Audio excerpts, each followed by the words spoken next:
Valparaiso with the Congress over there. The Congress, and let's read. It's time for Russia Today. The only newspaper really matters. This is the only newspaper that only really matters. Why? Because CGTN is China. I guess U.S. will never invade China. So CGTN will only promote. Yeah, I mean, every single newspaper in the world is a propaganda agency. Is a propaganda agency, and so CGTN. And anyway, so Russia Today also is a propaganda agency, but Russia is playing. Russia is the biggest player in the world, I guess. For example, let's read this one. No, this is a online speech ad.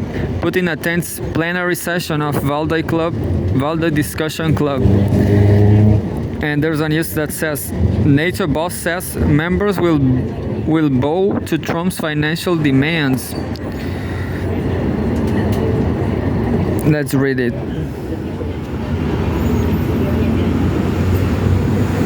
Says November 7th, NATO Boss says members will bow to Trump's financial demands. The bloc's European members should be spending more on their militaries, Mark Rutte has said. Mark Rutte, the Netherlands guy. We have a photograph. Mark Rutte holds a press conference in Rome, Italy. Yeah, such a good time for not being in Europe. I guess I lost my chance. I should be there. I should have been there. I should have been in Italy 10 years ago, I guess. U.S. President-elect Donald Trump is quoted, to demand that NATO members spend more than 2% of their GDP on defense, and the bloc will aim to surpass this threshold, Secretary General Mark Rutte has said. So this guy is an Atlanticist, and Europe will go poor and poor. There's nothing substantial in any analysis. The latest, there's very few substantial things in analysis in general. If you follow neutrality studies, dialogue works, and so on, if you follow all the pages, you will find out that one of the fewer geopolitical events is the collapse of the European Union. The impoverishment of Europe. That's the only substantial matter. And sad, because I'm Italian, it's the only thing I am. Anyway, quote, we will have to spend more. It will be much more than the 2%. I'm absolutely clear about that.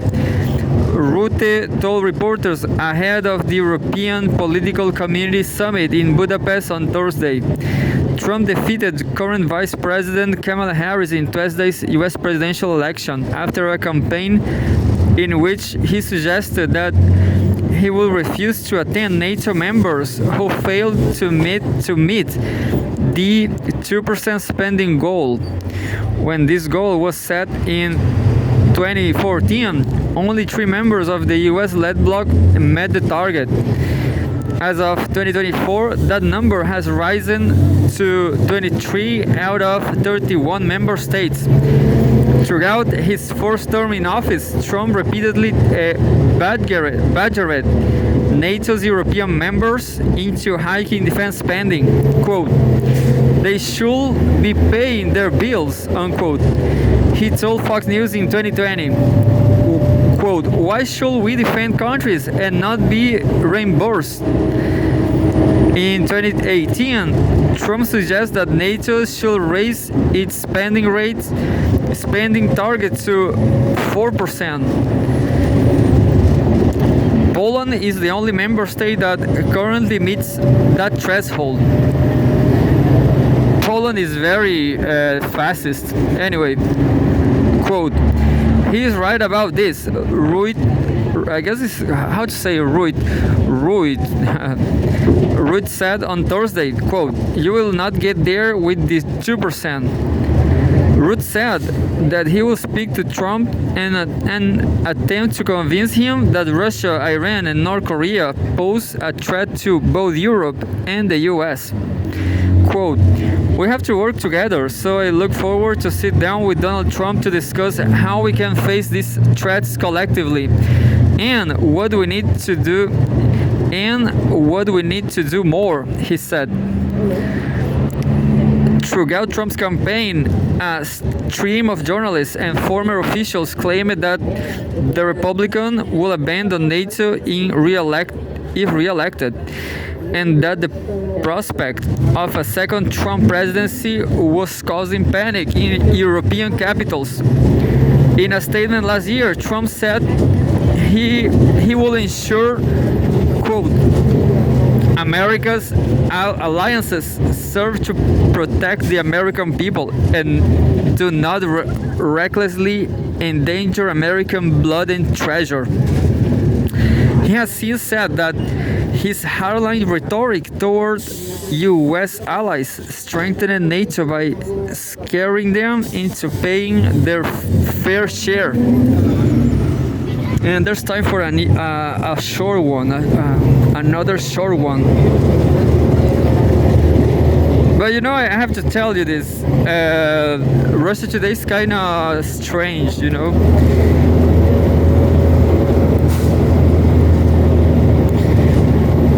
I guess this is not going to be short, but here we go.